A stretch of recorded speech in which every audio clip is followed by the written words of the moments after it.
Hello friends, চলে এলাম আজকে দুপুরের মেনু নিয়ে।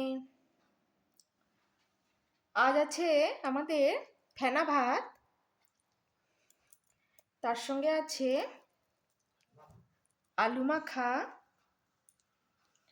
আর আছে পালং শাক ভাজা, মুসুরি ভাতে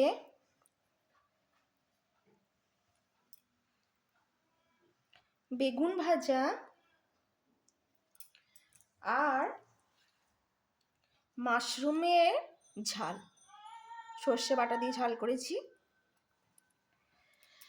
আর আছে ডিমের ঝোল, আর মূলো, লাউ ইত্যাদি সবজি দিয়ে তেঁতুলের টক। ব্যাস, এই হলো আজকে আমাদের দুপুরের মেনু। আজ দুপুরে তোমাদের কি হয়েছে অবশ্যই কমেন্টসে জানাবে।